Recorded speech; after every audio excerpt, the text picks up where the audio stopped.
Welcome everybody to this month's Augmented Society Network session. The Augmented Society Network is a part of the Royal Society of the Arts, which has been around for a mighty long time with 30,000 fellows around the world, and we're all working together to affect positive change.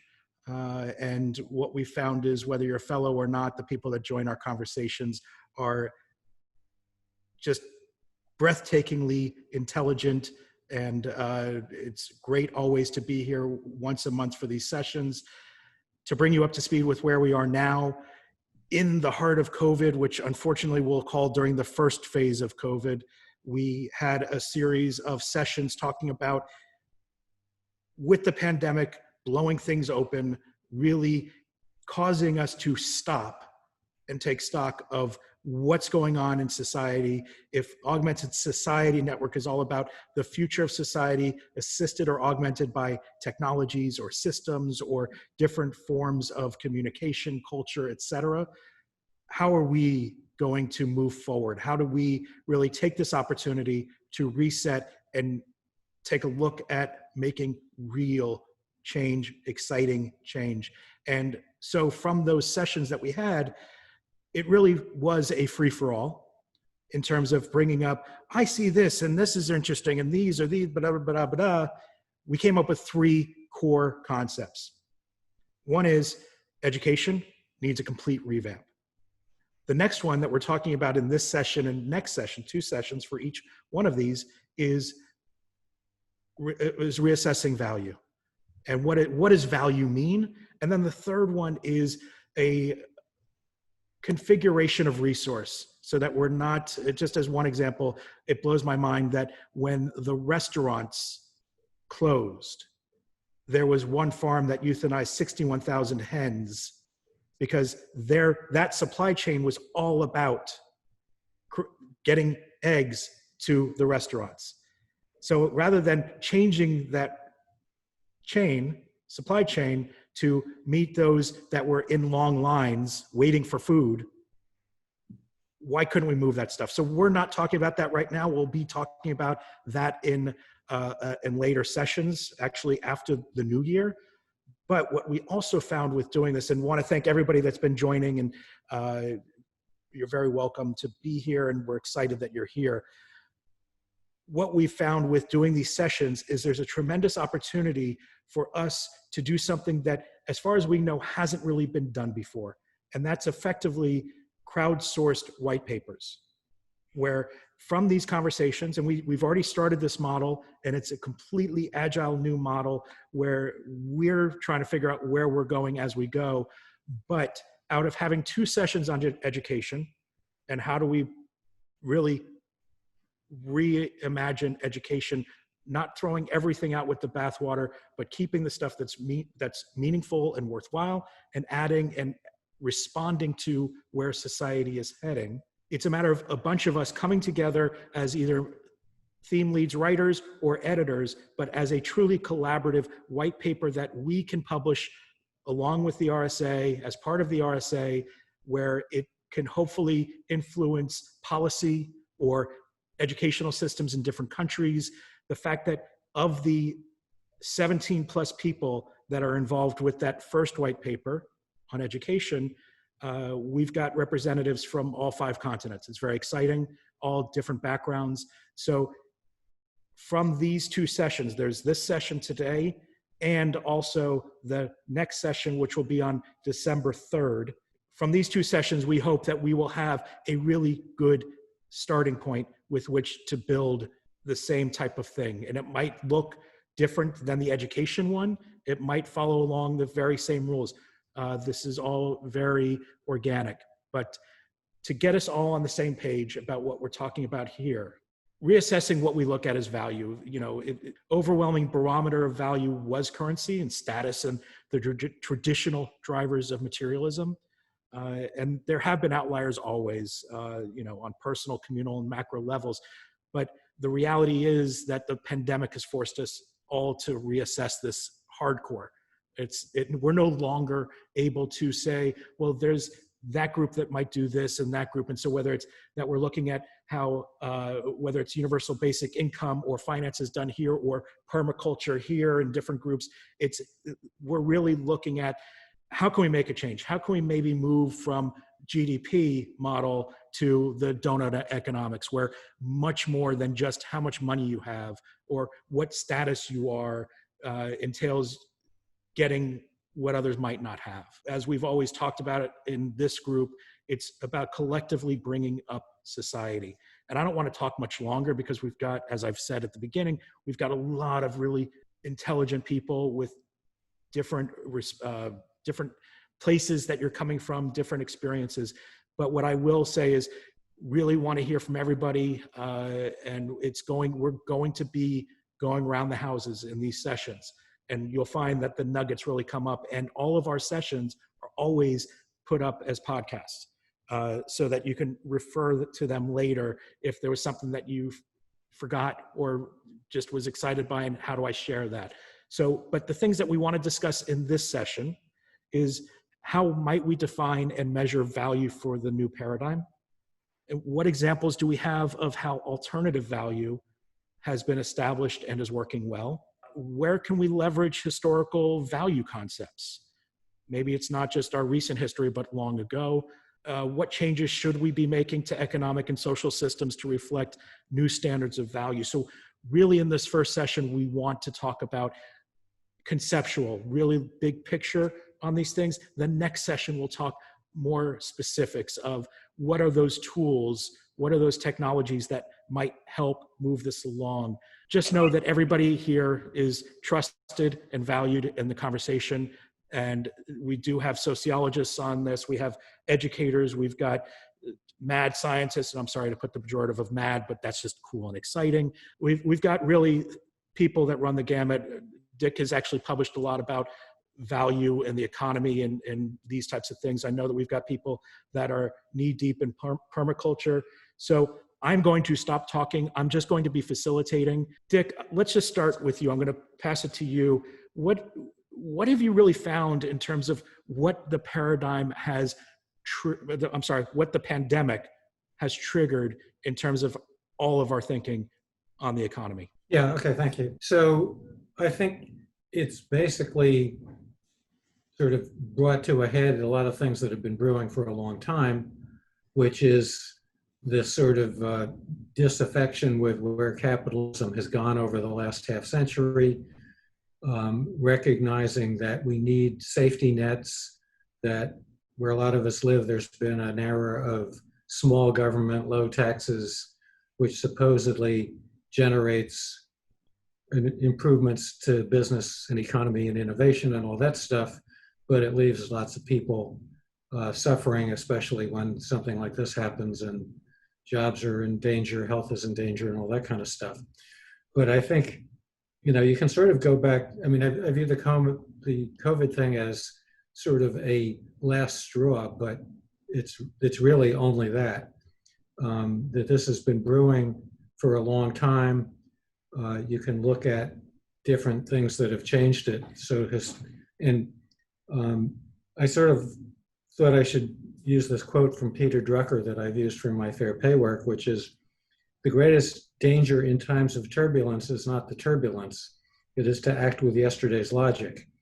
And I think we've had transitions in logics and how we view wealth at a bunch of points. You can go back, I mean, there's the pandemic, there's the rise of the internet over the past 20 years, there's the Milton Friedman-based stockholder capitalism trend over the past 50 years. Then there's changes in mass marketing, which have been developing over the past 100 to 150 years that have taken us from, a culture where we had village marketplaces and bazaars where people individually interacted economically and traded and used money, but did it in a context of communal values and sort of human values and sort of having some empathy, even, generosity, fairness, all that kind of stuff. What I've sort of focused on with my work on fair pay is how that changed. And one landmark is in 1850 with the invention of the price tag. And you can really view that in technological terms because the department store had emerged and it was scaling retail. You could no longer do individual negotiation because you'd have hundreds of clerks dealing with thousands of customers, and there was no way to manage that individual discretion. So they came up with the price tag as a way to simplify this.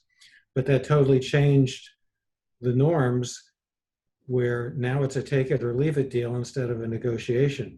So that alienated people from the businesses, created this culture of extraction, and all of that change through the, in the late 1800s, there was the Gilded Era and laissez-faire capitalism that got reversed with a lot of social stuff in the early mid 1900s. Then mid-century, the Chicago School of Milton Friedman started shifting it to focus on stockholder value, and that sort of pushed things further to extremes. And then with automation and the web, what we've done is not use it as an opportunity to go back to one-to-one relationships and negotiation, because it's not obvious how to do that. And instead, we've made the mistake of automating a bad logic and have taken this extractive zero-sum logic and automated it and institutionalized it even further to where it's gotten out of hand. And so now people are concerned about surveillance capitalism. There's a really good book by Shoshana Zuboff, which is devastating.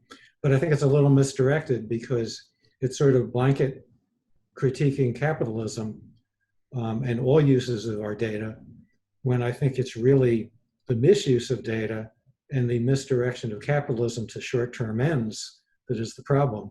So I think the real answer is to redirect capitalism to focus on long-term ends and to get more focused on win-win relationships with their customers, which is happening anyway. Subscriptions are a good example of people getting focused on win-win relationships. To keep a subscription, you're no longer looking at individual transactions, you're looking at a relationship, and the metric is changing from quarter by quarter revenue to customer lifetime value. So businesses are starting to see that they have to have a long-term look. Also related to that, government has been captured by corporations, especially in the US. I'm not sure to what extent elsewhere. The Citizens United has given corporations huge political power. So antitrust has sort of withered away. Regulation has withered. And if you read I reread Milton Friedman twice in the past 2 years because of the statement. The Business Roundtable, said they were advocating for stakeholder capitalism, not just shareholder capitalism. The New York Times did a 50th anniversary review. But if you look at Milton Friedman, he actually has an interesting analysis on a couple points. One is that he's viewing idea of corporate social responsibility. He critiques it as a tax because you're taxing the stockholders or the customers or the employees in order to give benefits somewhere else. But I think that's only valid if you have a very short-term view. If you take a longer-term view, then, in fact, was it Schultz, the founder of Starbucks, one of his critiques in that time series was that he does it because it increases his stockholder value, because he's got a longer-term view of stockholder value. So I think the same arguments, and I've actually proposed some new models based on technology where you can get the other stakeholders to actually have a kind of a vote on how much they want to be taxed for what kind of social responsibility initiatives, so that it becomes a digital democracy kind of process. You brought up something that I find very interesting, because it's, yes, right now we're working on such models of the capitalism, of the money transfer. It's all transactional. And what am I getting? And Ava brought up about the gamification and alternative value, and it's still transactional. But Ava, can you talk to what you've been finding, and as a replacement for actual currency, whether it's dollars, pounds, yen, what have you, and what that's done in the community makeup? yeah, it's very interesting to talk about migration from capitalism. You know, I'm from Poland. I've been brought up in communism, so I've been through all the spectrum there, back, and watching the wheels coming off system after system after system. But you know, I'm still optimistic, and I still believe that humans can get their shit together and create something that actually works for everybody. So from being, you know, very disappointed with communism to being very disappointed with capitalism, and the type of optimistic about cooperatives, because really, you know, there's got to be a balance between human nature, which by definition is competitive. That's how we constructed, that's how we function. So we have to compete. If we can't compete, it gets very unpleasant very quickly. And, you know, communism, unfortunately, showed that in very stark colors, that disabling competition makes people unhappy. So we don't want to do that. We don't want to disable competition. We just want to enable it within the framework that doesn't create this, what a friend of ours calls it, environmental debt and technological debt, that we always shortcutting, and we're always thinking, you know, good tomorrow, or about tomorrow, the day after tomorrow will never come. So repositioning time, I think that's what my conclusion was from watching two systems at a near collapse, that we just have to apply slightly different time, which is coming back to Richard's comments on not being short term, but having the discipline of growing up and looking slightly more long term. And cooperatives are that, you know, they're rare birds, and it's very, very hard work running one. You know, I can tell many stories of how not to run one, so I'm happy to share, because it's really hard. But we're plowing on with it. It's a little bit easier in the creative sphere, but the notion how you share what you earn, how you distribute it, how much we put into the kitty at the end of the month, you know, we argue all the time. It's like one constant argument. But we all agree that this is a fight worth putting up with, and this is a fight that hopefully will get us to the next stage, when we take that slightly longer view, while looking after each other, looking after development of individuals involved as we go along. So the exchange is very simple. You know, we work together on a project, which is fun, but we also develop each other's skills and make sure that we're as competitive as we can be to the outside world. So I think that would be my two key points, that, you know, recognize human nature and work on all of us growing up and taking a move from being a toddler to being a grown-up human being that wants to make the world better after they're gone, not just exploit it while we're here. Can I bring in Kate Raworth, and the donut economic model would now be a good time. What my concern is when the day after tomorrow comes, and it is coming tomorrow rather than waiting for the day after at the moment, or that's how it feels. The donut model requires us to consider planetary boundaries and social boundaries as measures of success, and to me feels like a very interesting way to get rid of the very old and damaging model of GDP, which there are many, many, many data sets on, so can still create a really good place for biased data. We don't have data on this new model yet, but I'm fascinated in what people think, and if you're aware of that. I know in Holland it's actually being brought into practice. And then I did just want to add in, I had the most hilarious moment in a bank. When I went into the bank, it was HSBC in London, and I asked them what they had on sale. And the woman behind the counter looked at me and I said, well, you've got sale stuff at the back. What's that you're selling on sale when the transaction is so clear that you lend me money and I pay for it? It was an absolutely brilliant moment, but absolutely nothing to do with anything here. So I just wondered, planetary boundaries. Rianne, I know you're very interested in this area, but is there something that we can do more quickly, or is this just a fantasy that will never take hold? You know, we're ruining the planet. Well, I'm only sort of ankle deep in permaculture, so I can't say I'm very eloquent at talking about it, to be honest. But it is interesting what you've been saying so far around thinking much further ahead, because one of the sort of principles of permaculture is always think about 7 generations ahead. So I don't know what it is, whether it's your great, great, great, great granddaughter, what kind of world would you want to leave them? And in terms of can we do something more immediate? I don't know. I think the immediate thing we need to do in terms of planetary resources is just change our perception of our relationship with nature. I think that's the first and most important thing we can do, because at the moment we live our lives very disconnected to nature, and until you actually make that kind of empathy and understanding that the earth provides us with everything, and you acknowledge that you have an impact in terms of the health of the planet, you don't really get anywhere. So I think that's the first thing we need to do, and the most immediate thing is just to change our perception of our relationship with nature. I would actually take that a step further. I think that when we talk about money or currency, which is unfortunately what in capitalism you're talking about, it's the person with the biggest bank account wins.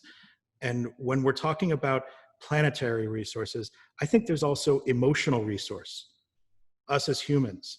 And what is the value we can give or gain? Where can we make things better in ways that are not just financially based? And we also have resource that can be depleted. You know, if we're the ones that are constantly being asked for something without being reciprocated, or if we're constantly asking others for something without reciprocating to them. And so I think it really is, and I do want to, I don't know that this is the place, but I would love to explore deeper into co-op and what that really means, and what is being given and what is expected. Any thoughts? You know, maybe that's more aligned with that donut model, because it does capture some of those more emotional or lifestyle pieces.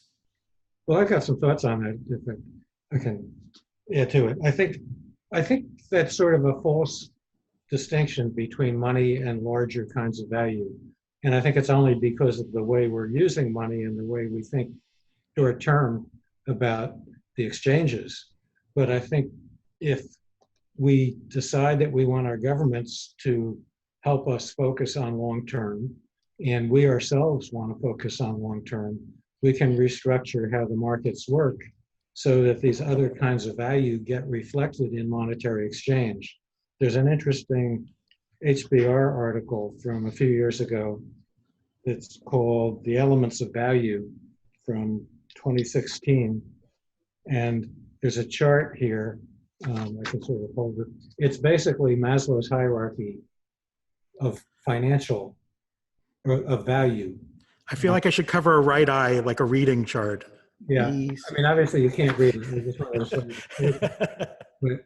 But down at the bottom, it has a whole bunch of functional value things like saves time, simplifies, makes money, reduces risk, informs. Then you get to emotional values like reducing anxiety, rewards me, nostalgia, design aesthetics. And then you get up to life-changing, like provides hope, self-actualization, motivation, affiliation, and belonging. And then up on top is social impact, which is self-transcendence. Now, I'm not quite sure that that's not, like, you know, the distinction between those two upper levels. But those are all kinds of value. The problem is the way we do transactions now, we just look at these lower levels of the hierarchy. But you can change the way you price things, and people are increasingly willing to pay a premium to companies who do. And ESG is, you know, sort of like the donut. The thing that's in vogue now is corporate social responsibility and environmental, social, and governance. And there's a lot of movement by businesses and investors to look at ESG as a factor in what they invest in. So there is some movement, I think, of capitalism toward that. The problem is it's very crude. And I think the two key things are to get governments that are willing to regulate the market, to bring those externalities into taxes so that they become not externalities. And the other is to do things like taxing trading of stock and limiting corporate buybacks to force longer term incentives on businesses. And if you do that, I think that will take this ESG and CSR stuff, which is now sort of bolted on and doesn't affect the bottom line very directly, and make it actually affect the bottom line. And so this stuff will then be reflected in GDP. Because right now, you know, people talk about multiple bottom lines, which is fine, except there's nothing to incentivize a business to look at the other bottom lines. Dick, as you talk, I'm sorry, just in my head, I started playing Steve Miller's Take the Money and Run. Yeah. Because a lot of what you talk about is, even if somebody's investing in a company that is doing the right thing, it's still about what's in it for me? I got mine. Yeah. And whereas taxes are, taxes right now, for whatever reason, it's that you're taking away from mine. It's not thinking about us as a society as a whole and the betterment, that future. So it's a complete mind shift that's going to have to happen. And it's certainly not built into the US model of things at this very moment. Right, but I think that can change, because the reason it's not built in is it's very hard to manage.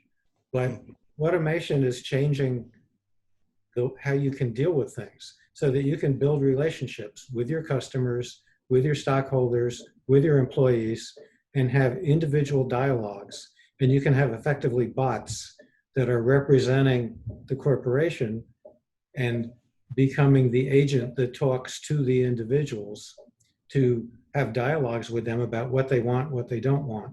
It can, digital democracy can work on that at a governmental level. Businesses can work on that. Fair pay is basically doing that between companies and their customers to get individualized value propositions. There's more, and it's still limited in terms of the full-blown fair pay, but there's more and more movement in that direction to mass customize value propositions. Thinking about the value proposition and exchange, we have a few artists with us today, which is wonderful. And I just wonder, that must be a very interesting position when you are considering the value of the work. What do you see as value, as in having a piece in a show is valuable, an exchange of money is valuable, having a new patron is valuable? I just wondered if there's anything one of the artists, Joe, Nancy, could illustrate for us in the way that you perceive value in your professional careers. I am Nancy. That's a great question. And it's something that I know most artists at almost any careers grapple with. We are typically trying to find ways to stay alive economically, and so we do have to put some sort of monetary value onto our art or our skill. But I know for me, the biggest value I ever place on my art is not the monetary value, it is the intellectual, emotional value in how it creates dialogue with a viewer. Amy, thank you. You had asked me about, there's a piece behind me, and that's actually one of my mural-sized paintings. And I try always to have, even though it may be a two-dimensional work of art, it is an interactive two-dimensional work of art in that people in front of the pieces have to shift perspective. It's a dialogue. And I value conversation, I value interaction, I value connection far more than I value financial gain. I believe that as a society, we will have greater chances of success when we are connecting on these levels Yeah, I was just thinking that art in itself, or any of the arts, right, music, literary, performing arts, visual arts, very much about ideas and their execution, rather than like necessarily a kind of production in a mass scale of kind of objects. So it seems like the valuing of the kind of bigger picture of things is more important and sometimes harder to measure. I'm just trying to think. I mean, in some ways, the art market is kind of very forward-thinking. It's also very anachronistic in a way. It's probably as unregulated as the illegal drug business, and there's a lot of use of art on higher levels to launder money, get money to different countries and skirt a lot of those things. I guess something I've been kind of interested in, which I haven't really looked into as much, is a lot of artists tend to be going on to cryptocurrencies, which I think might help artists at a lower level. I'm going to be honest here. There's a hierarchy. The upper echelons of artworks that are selling for up to $100 million the artworks disappear. They go into free ports. They're used as tax avoidance. Whereas at the lower levels, artworks that maybe have some kind of cultural currency for the village or the city or the country. I come from a small country, New Zealand, and all arts are very highly rewarded. So, there's a chance where your product can become a cultural currency. Certainly we see that in Bristol with the movement there around Banksy and others at the time. I guess in a way he's kind of still playing a capitalist system. It's just that people don't know who he is. Right, but in terms of what you're talking about, in terms of we've seen this around the world. When there is higher culture, there's more tourism, there's more money that's flowing in, and which is sad then to see institutions being removed because they go out of business or there's just not enough support municipally for that. That is a real interesting point right there that you brought up. Yeah, that's another thing that's disappearing as well as the the privatization of a lot of these bigger cultural centers. It's happening a lot in the USA at the moment with people like Eli Broad, who was one of the biggest financiers of MoCA, the Museum of Contemporary Art. He put out all his money and built his own museum. And he built it right opposite the street from MoCA. And now he has as many tourists going there than to MoCA. So that's but it's funny. I think we can really tie the reason. One of the reasons was because of politics and how MoCA was being run.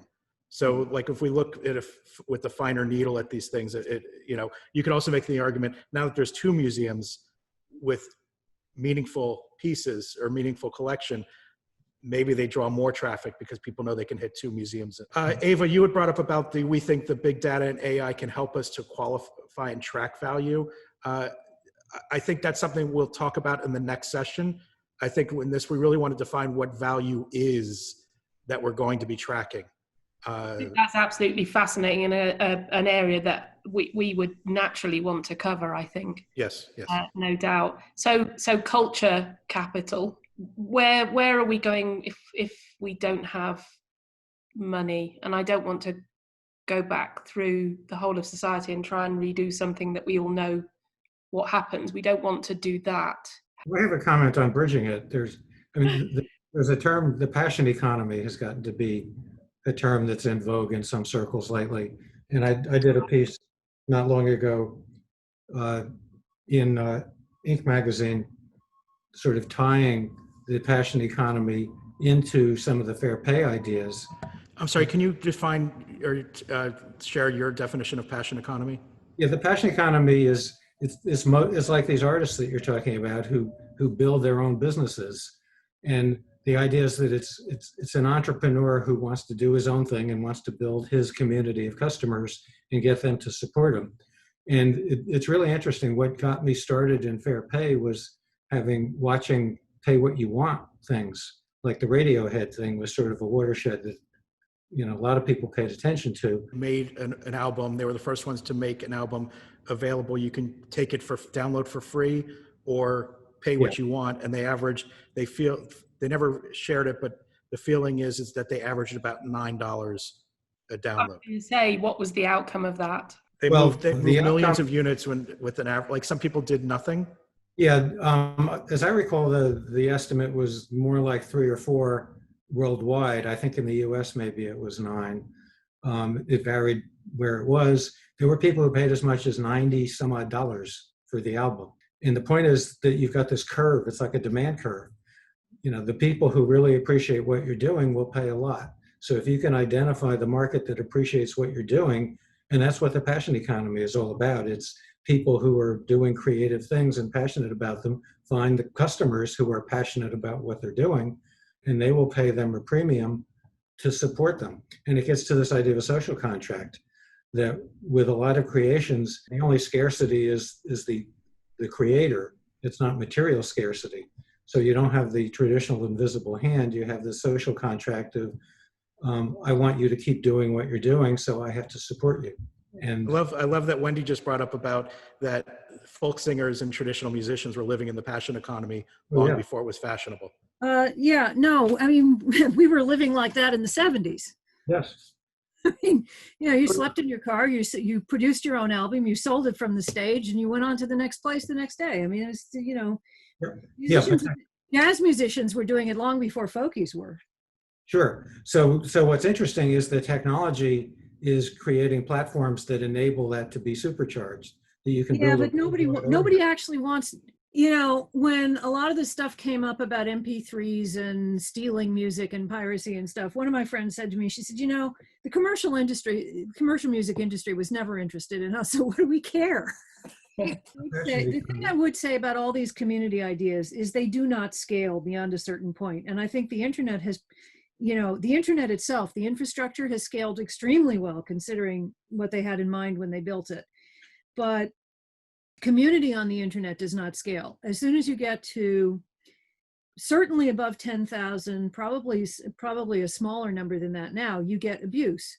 So as soon as you get to that sort of stage, you have to have some kind of governance and some kind of content moderation and so forth. And so when you start talking about, I mean, maybe that's the secret of capitalism, is that it's scaled. Yeah, scaling is the central issue. And I think there are ways to scale managed social networks. The problem is right now they don't have incentives to manage themselves.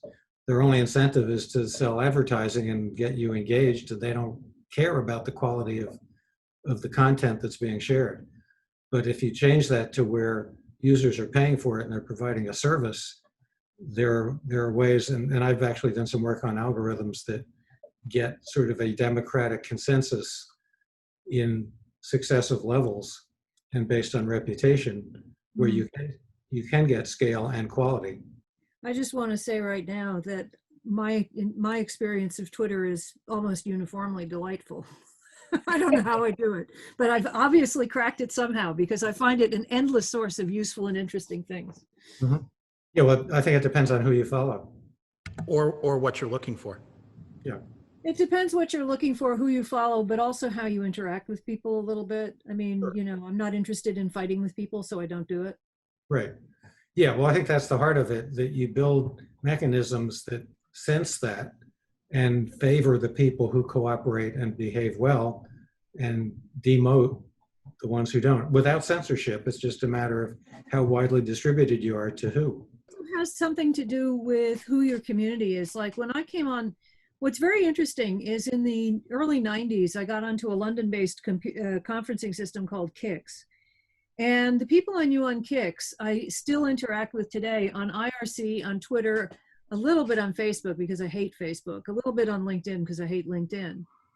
But you know, the people you start online with tend to follow each other around. And so a very large percentage of the people that I follow are people I either know or have met or know of. The fact that I know a lot of them in real life tends to act, you know, that we know each other in real life tends to act as a damper sometimes in how we behave. Mm-hmm.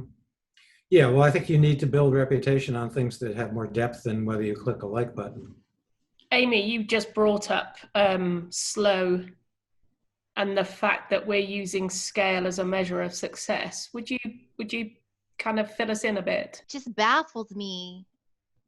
I'm not necessarily saying go backwards, but what are we trying to scale? Why do we need to scale? We have everything we need in excess. So why do we have to scale? Why couldn't we just take time to appreciate the value of what we already have? Do you want to eat? Who produced that what you have?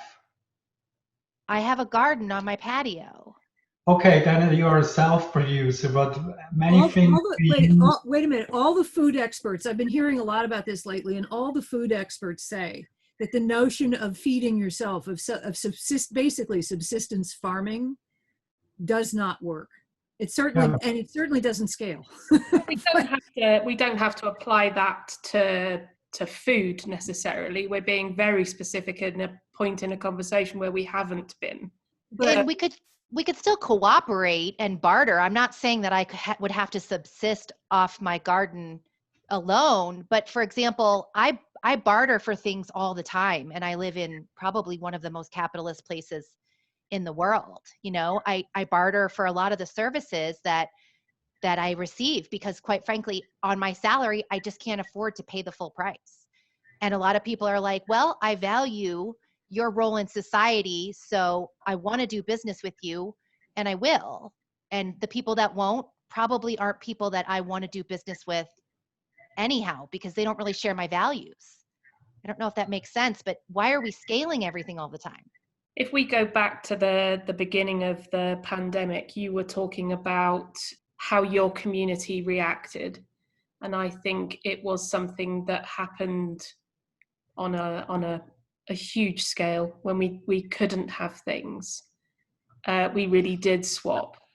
We really did share, or I like to think we did, although there was probably a couple of tins of beans in my garage, which I didn't tell anyone about. But that really made us start. You're such a hoarder, Zoe. I know.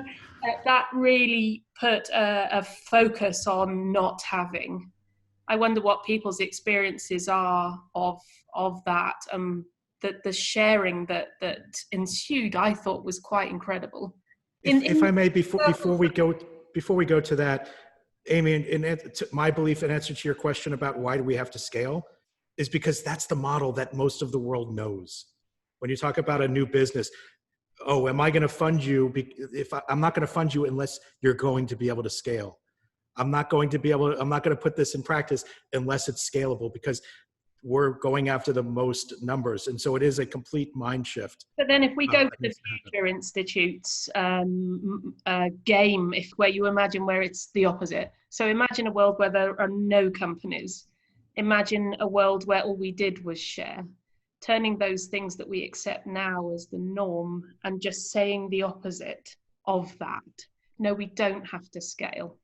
What's the end result of that?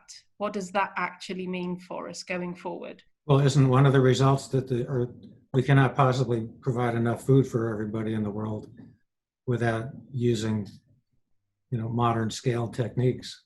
Yeah, it doesn't mean that we can't take a few moments to imagine, I think, more than to go to immediately saying it won't work. We might go back where we started 30,000 years ago. I don't want to go that far back, Sarah. I wouldn't say it won't work, but I would say that it won't work for the number of people we have on the planet.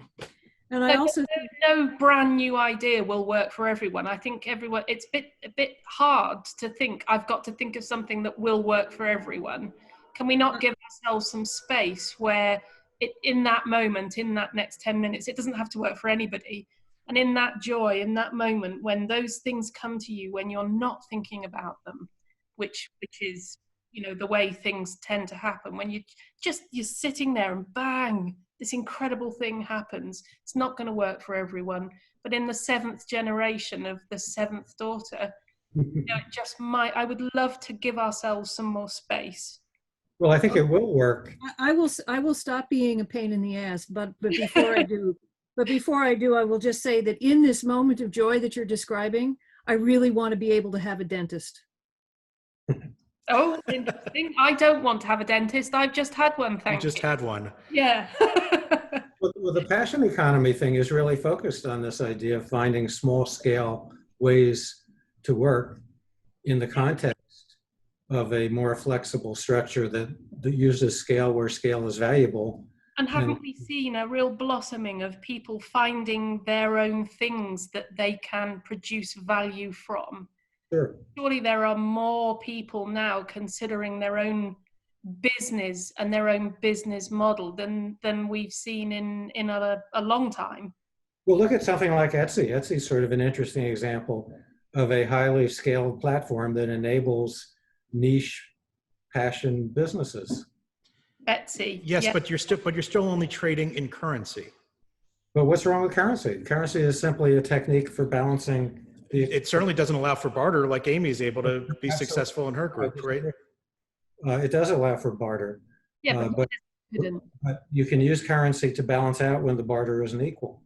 I'll give you this plus $10 for that. Yes, and Etsy doesn't account for that. They're not focused on that, but they could be. Getting a space for that moment, I just think is so important. Any thoughts, Nishan? I've seen you comment, and Carlos, you as well. Seen you comment. Anything you want to verbalize? No, I can't verbalize because I have a lot of ideas. I think we have to continue with this discussion, but also we should try to focus within a different paradigm. How could we have a totally different paradigm and see if we can make a bridge from today to whatever we think tomorrow? Because I think we are trying to make a change within the same structure. Yeah. Like you need coins, you need the market, you need the New York Stock Exchange, you need value. And if we change the paradigm of as a society, what we need goods and services, and we need people being happy. Then what do we need from there towards today? Something like that. That's what I have in mind, because I think, maybe I'm wrong, that this is not the path, because we will always stay in this, even sustainable capitalism. It's great, will be great, like B Corps all over the world, but then we need to go towards where? Like, we need a different system that actually has the goal of, I don't know, happiness or sustainability or human flourishing, whatever.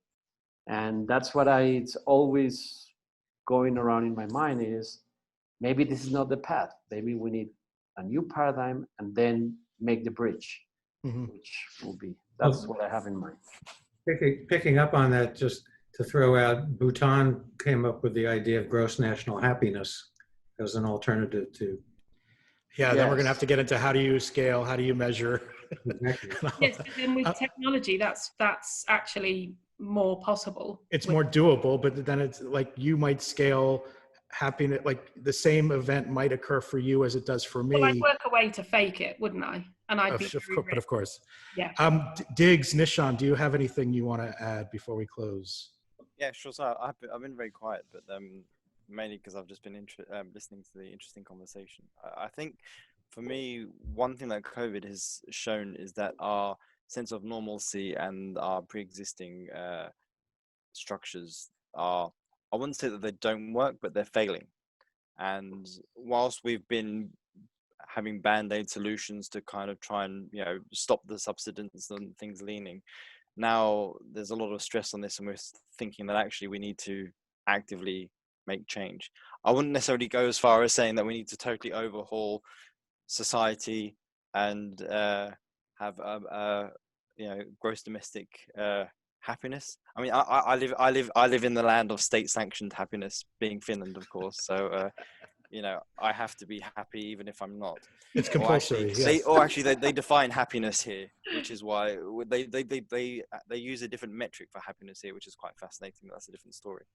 But yeah, I mean, obviously, I come at it from a different angle anyway, especially when looking at AI and data analytics and how to do that. So, but I think it's I think it's really, really interesting looking at how to build the bridge to redefining future constructs. I think really rather than looking at trying to go back to this sense of normalcy, I see it as an opportunity now to actually, build something new, or at least run away from it.